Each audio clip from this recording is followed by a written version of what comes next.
Sir नमस्कार, बहुत स्वागत है। सबसे पहले अपना एक परिचय आप दे दें। मेरा नाम चन्नकेशुल है। मैं कर्नाटका से आया है। ये वो डिसेबिलिटी पेंशन का वो टैक्स लगाया है, इसी के बारे में हम लोग को ये प्रोटेक्ट कर रहा है। तो मैं जानना चाहूँगा, जैसे आपका हाथ में देख रहा हूँ नहीं है, तो क्या ये कैसे आपका क्षति हुई है वाली? उसी टाइम में हम एयरफोर्स में था, उसी टाइम में वो चोट लग गया, इसे ऐसे हो गया। एयरफोर्स में रहते हुए एयरफोर्स में ऑन ड्यूटी इनको चोट लगा था, जिसकी वजह से इनका एक हाथ अभी नहीं है। अभी ये कितने कामों के लिए सक्षम है, आप मुझे बताइए। आप अगर इनको कहीं बिठा देंगे तो इनको बहुत सारे काम नहीं कर पाएंगे। इनके पास लिमिटेड अपॉर्चुनिटी है नौकरी करने का। इनका जो सर्वाइवल है वो डिसेबिलिटी पेंशन है। आप इनकी पेंशन पे अगर टैक्स लगाएंगे तो बेचारा इंसान कहाँ जाएगा? इनके बीवी हैं, इनके बच्चे हैं, इनके माता पिता का मेडिसिन होगा, बच्चों की फीस होगी, बीवी के खर्चे होंगे, खुद के खर्चे होंगे, खुद के मेडिसिन के खर्चे होंगे। उसके ऊपर ये बेचारा टैक्स भी देगा आपकी अपनी डिसेबिलिटी पेंशन पे। क्यों सरकार इस तरह के टैक्स लगा रही है जो गरीब मार पड़ रहे ये तो आप मीडिया से हैं साहब, आपको तो पूछना चाहिए ये बात। तो पूछ रहे हैं, आपको क्या लगता है इसके पीछे क्या बात है? जो टैक्स आजकल सरकार में बड़े लोग बैठे हुए हैं, उनको हम छोटे लोगों की क्या चिंता।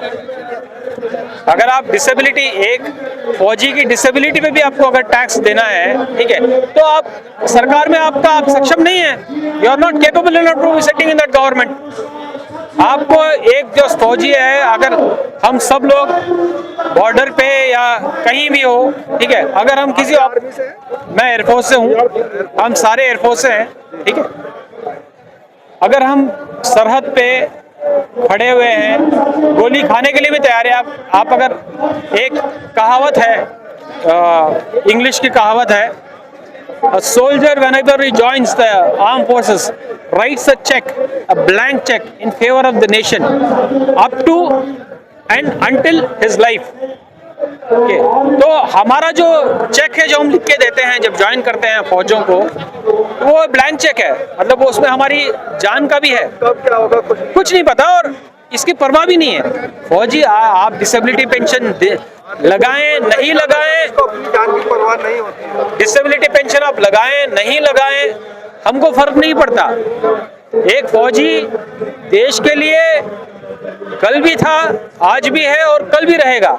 जान देने के लिए हम हमेशा तैयार हैं।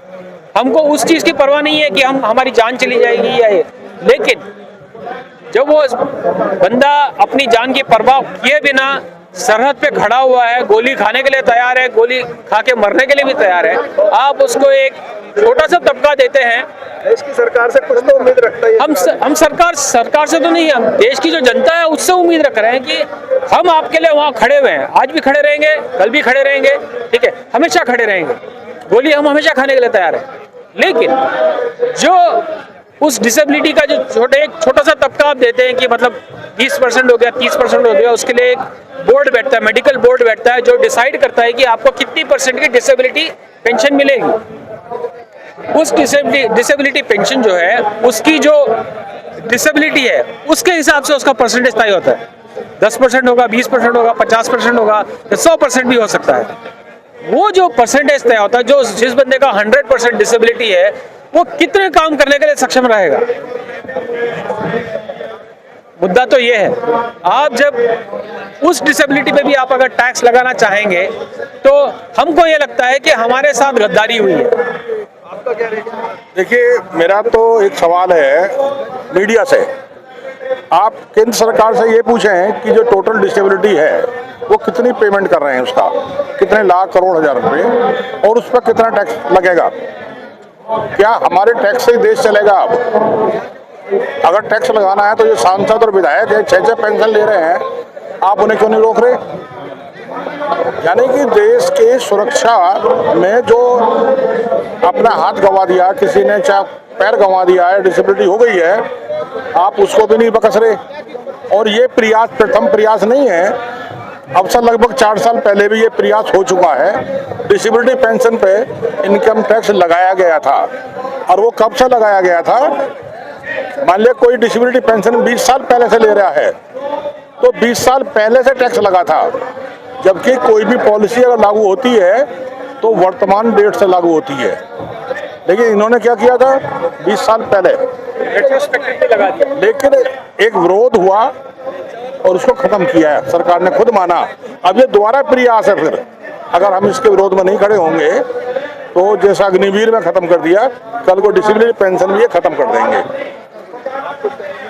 सर कहने को क्या है तो सभी जानते ही हैं। सर सही कह रहे थे कि अभी कितना काम करने के लिए सक्षम है। तो ये आपको तो मालूम ही है कि ये सरकारी टैक्स वाली सरकार है।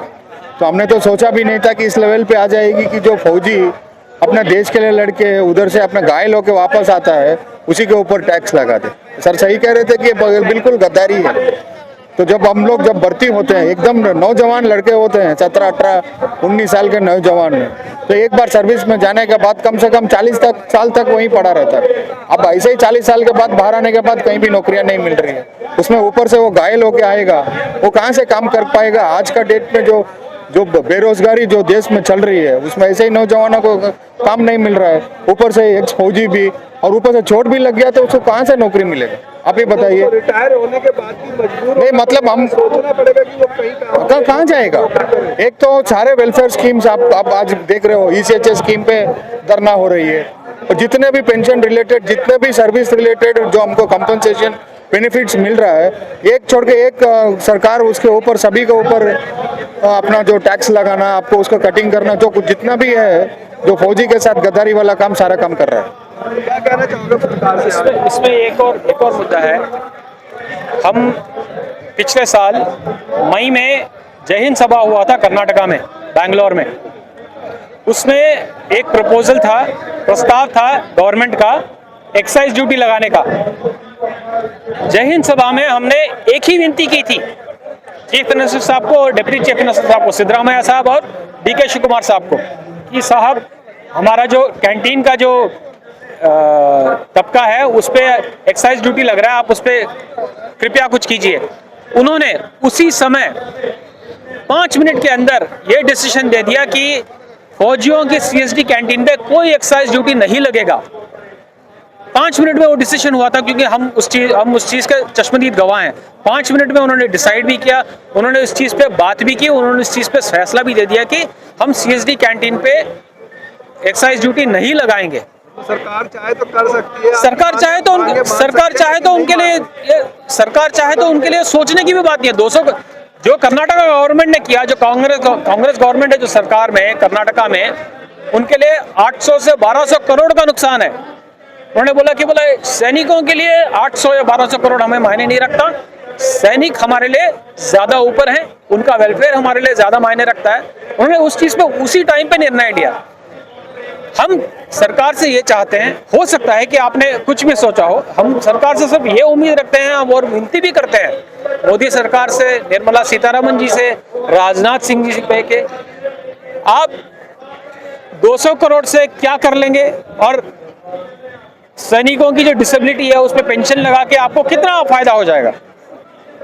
बात यह है, बात एक छोटी सी उसकी नहीं है कि मतलब आप टैक्स लेके आप कुछ कितना बचा लोगे आप 200 करोड़ में। इस बात को बहुत दुख है, इस बात का हमको बहुत दुख भी है, खेद भी है। और सिर्फ डिसेबिलिटी पेंशन नहीं है, आप एक अग्निवीर में 4 साल के लिए एक लड़के को रख रहे हो, नौकरी छोड़ के जाने के बाद वो क्या करेगा अगर उसको नौकरी मिलेगी नहीं मिलेगी। तो हो सकता है कि आपको 100 में से जो 75 जाएंगे बाहर, जो 75 जाएंगे, 25% आप रख सकते हैं, 75 को बाहर जाना पड़ेगा, उसमें से 70 को नौकरी मिल जाएगी। जो 5 रह जाएंगे उनका क्या, जिनको नौकरी नहीं मिलेगी, क्योंकि वो अपनी नौकरी की एज से भी आगे बढ़ चुके होंगे, किसी भी वजह से नौकरी नहीं मिली, कहीं उनका क्या बोलते हैं एक्सीडेंट हो गया, फेटल हो गया, मर गए, तो खैर पेंशन भी नहीं मिल रही उनको, उसका क्या। तीसरा ECHS में अस्पताल में एक फौजी जाता है जो मतलब गंभीर बीमारी का शिकार है, तो उसको अगर अस्पताल वापस भेज रहा है, उसको मेडिसिन नहीं मिल रहा है, वो बेचारा कहाँ जाएगा। यही सेम जो डिसेबिलिटी है, डिसेबिलिटी पे मेडिसिन खा रहा होगा, वो मेडिसिन अगर उस बंदे को नहीं मिलेगा तो मेडिसिन कहाँ से खरीदेगा। मेडिसिन खरीदेगा तो अपने बीवी बच्चों का देखभाल कैसे करेगा, अगर वो देखभाल नहीं हो पाया तो अपना खुद का देखभाल कैसे करेगा, वो भी नहीं कर पाएगा तो उस पर टैक्स कैसे देगा वो। शुक्रिया। समस्या जो अग्निवीर के बारे में बोल रहे हैं कि उनको रिजर्वेशन होगा पैरामिलिट्री फोर्स में या इसमें, आप ये बताइए, किसी के 2 आदमी बच्चे हैं, एक पुलिस की तैयारी कर रहा है, एक अग्निवीर चला गया। अब अग्निवीर वाला 4 साल बाद वापस आ गया और उसने पुलिस में भर्ती हो गया, तो जो कोटा था उसके दूसरे बच्चे का वो क्या हुआ, वो खत्म हो गया, यानी नौकरी खत्म होगी ना। ये भी तो सोचिए आप, देखो, यानी कि एक साइड में अग्निवीर का रिजर्वेशन देके आप दूसरी नौकरी खत्म कर रहे हैं जनता की।